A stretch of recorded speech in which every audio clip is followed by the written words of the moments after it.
पीकू लिखते हैं, हम एक ही स्रोत से जुड़े हुए हैं, फिर भी अस्तित्व सबको अलग पहचान देकर अद्वितीय, यूनिक बनाता है। मगर हम क्यों दूसरे में हमारा प्रतिबिंब, प्रतिलिपि, कॉपी ढूंढने और बनाने में लगे हुए हैं? कृपया कुछ कहें। पीकू, तुम्हारा प्रश्न भी अच्छा है, साधारण सा दिखता है लेकिन सुंदर है। जीवन के अनूठेपन का, यूनिकनेस का जो स्वीकार है, एक्सेप्टेंस है, वही हमको विशुद्ध प्रेम की ओर ले जाता है। जब तक किसी के जीवन में जीवन के, अस्तित्व के, लोगों के जो अभिव्यक्त होने के ढंग हैं, जो मैनिफेस्टेशंस हैं, उनके प्रति, उनके अनूठेपन के प्रति पूरा स्वीकार नहीं घटता, प्रेम की विशुद्ध यात्रा प्रारंभ नहीं हो सकती। प्रेम का विपरीत क्या है? प्रेम का विपरीत है भय। भय किस बात का है? अपने खो जाने का, अपने मिट जाने का। तो व्यक्ति के भीतर एक अजीब सी जद्दोजहद चलती है कि वो खो न जाए, तो अपनी प्रतिलिपि बनाने में लगा हुआ है, अपनी कॉपीज क्रिएट करने में लगा है। और ये भय जो उसके अंदर है, ये अनजाने में नहीं आया है, अनजाने में नहीं आया है। हम शरीर मन का एक अद्भुत यंत्र है, साइकोसोमैटिक एपरेटस। शरीर जीता है अपनी प्रतिलिपि बनाकर, अपनी कॉपी बनाकर। इसीलिए अस्तित्व की रुचि होती है कि स्पीशीज आगे बढ़े और शरीर अपनी कॉपीज बनाए, जिनको हम बच्चे कहते हैं ना। तो हमारे बच्चे इस जो एग्जिस्टेंशियल मैकेनिज्म है, उसके माध्यम से वो एक ऐसी जीरोक्स मशीन है, बहुत बड़ी यूनिवर्सल जीरोक्स मशीन, जिससे वो कॉपीज तैयार करता है। थोड़े बहुत अंतर होते रहते हैं। तो जैसे हमारा डीएनए रेप्लिकेट होके आगे जाता है, अब स्त्री पुरुष मिलते हैं, प्रकृति ने ये उसमें क्लेवरनेस भी डाली हुई है, वो उसकी अपनी लीला है कि कॉपी दोनों बनाना चाह रहे हैं। स्त्री शरीर भी अपनी कॉपी को आगे फेंकना चाह रहा है, पुरुष शरीर भी अपनी कॉपी को फेंकना चाह रहा है। अब दोनों मिलते हैं। अब एग्जैक्ट कॉपी तो जाएगी नहीं, लेकिन कॉपी होगी काफ़ी हद तक। तो शरीर के अंदर जो नेचुरल बायोलॉजिकल टेंडेंसी पड़ी हुई है, नैसर्गिक जैविक वृत्ति पड़ी हुई है, वो है प्रतिलिपि तैयार करने की। अब यही प्रतिलिपि तैयार करने की जो वृत्ति है, वो जब हमारे मन में प्रवेश करती है, तो मन भी प्रतिलिपि बनाने की कोशिश करता है। लेकिन अस्तित्व ने मन को ऐसे डिजाइन नहीं किया है कि वो प्रतिलिपि बनाए। अस्तित्व ने मन को ऐसे डिजाइन किया है कि मन की अनंत संभावनाएं विकसित हों, खिलें। तभी इस संसार में विविधता के अनंत आयाम घटेंगे।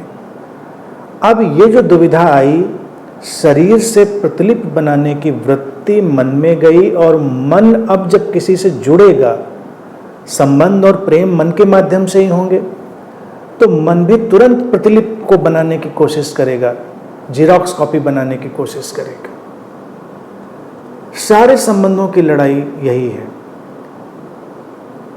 लोग एक दूसरे को अपने ढंग से ढालने में लगे हैं, और हर व्यक्ति नमूने से नमूना व्यक्ति हो, वो अपने को ऐसा समझता है कि उसके जैसा ही बना के तो सब कल्याण होना है। प्रेम घटता है अनूठेपन से, ये तो सब जानते हैं, मानते हैं। लेकिन हम चाहते हैं कि हमारे जैसा हो जाए, तो इसीलिए लोग लगे रहते हैं, मेरे विचार से मैं ऐसा सोचता हूँ, मेरे भाव से मेरा दिल कहता है। अब हम सोचते हैं दूसरा भी वही कहे, हाँ जैसा विचार तुम्हारा वैसा हमारा, जैसा दिल तुम्हारा कहता वैसा ही हमारा कहता, जैसा तुम सोचते हो वैसा ही हम सोचते हैं। शुरुआत में तो बहुत मज़ा आएगा, लेकिन यही अगर चलता रहे तो कुछ दिनों में इससे ज़्यादा बोरिंग कुछ नहीं हो सकता।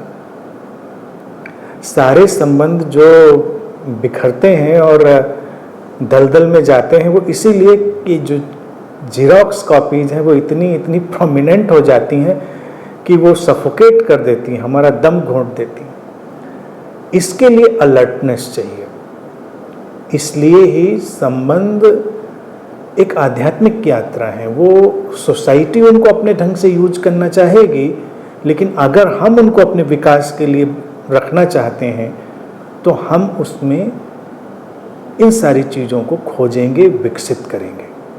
समाज को भी तुम्हारे अनूठेपन से कोई लेना देना नहीं। उसको भी जेरॉक्स कॉपीज अच्छी लगती हैं, आराम से बैठे हुए हैं तुम्हारे लीडर्स, उनको पक्का पता है कि ये जो लोग हैं ये ऐसे ही हैं, एक ही जैसे हैं।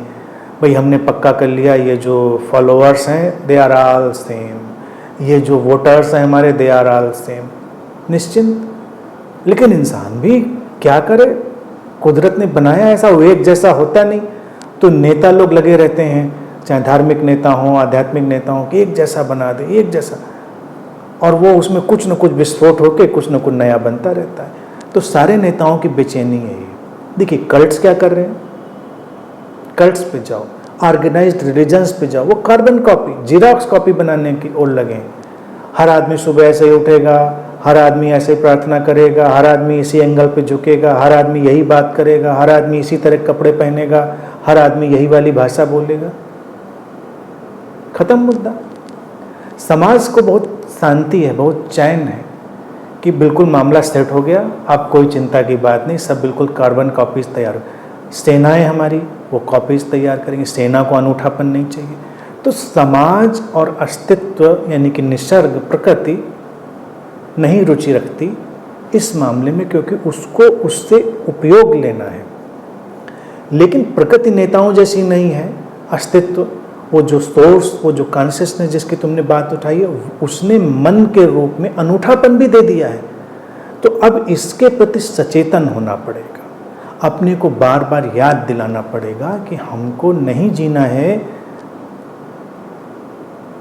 प्रतिलिपियों में, हमको जेरॉक्स कॉपीज में नहीं जीना है, हमको अनूठेपन में जीना है। और एक दूसरे के प्रति जो प्रेम भावना है, आकर्षण है, वो है भी इसीलिए क्योंकि वो अनूठा है। इसीलिए विवाह में दुर्घटना क्या होती है, जब लोग एक दूसरे के प्रेम में पड़ते हैं और आकर्षित होते हैं, तो वो आकर्षित होते हैं एक दूसरे के अनूठेपन से। शादी होकर जब घर में आते हैं तो वो बस कार्बन कॉपी बनाने की कोशिश करते हैं एक दूसरे के जैसा। जब वो एक दूसरे के जैसे बन जाते हैं तो सारा चार्म चला जाता है, क्योंकि चार्म वो रहा नहीं, सब पता चल गया, सब बिल्कुल प्रेडिक्टेबल हो गया, सब सेट हो गया मामला, कॉपी तैयार हो गई। तो विवाह में सबसे बड़ी दुर्घटना है जो तुमने लिखी, हम अपनी ही प्रतिलिपि बनाने में लग जाते हैं, अपनी ही कॉपी बनाने में लग जाते हैं, सारा चार्म चला जाता है। तो इसके प्रति सचेतन होकर ही हमको रास्ता निकालना है, क्योंकि ये रास्ता हमारे आत्म विकास का रास्ता नहीं है। आत्म विकास का रास्ता है शरीर को अपना काम करने देना है और अपने अंतर मन को जानकर, उसके अनूठेपन को जानकर उसमें आगे चलना है। अध्यात्म में ये भी लड़ाई चलेगी कि मन से भी हमको पार जाना है, तो जाइए मन से पार। कहाँ जाएंगे निकल के, जहाँ जा सकते हो चले जाइए। मन के पार जाने के झमेले में पड़ने से बेहतर है कि मन को समझें। अस्तित्व ने, उस स्रोत ने, उस टोटलिटी ने मन के माध्यम से हमको सारी अनंत संभावनाएं दी हैं। मन एक बिल्कुल यंत्र की तरह भी ढल सकता है और वही मन उस समग्रता के प्रति विकसित होने के सारे उपाय भी ढूंढ सकता है। यहीं पर वो कंडीशनिंग और प्रोग्रामिंग बदलने की सारी बातें हैं। तो सचेतनता, सचेतनता, सचेतनता इस फिनोमेना के प्रति, और तब हम उससे कहीं ऊपर उठ पाएंगे।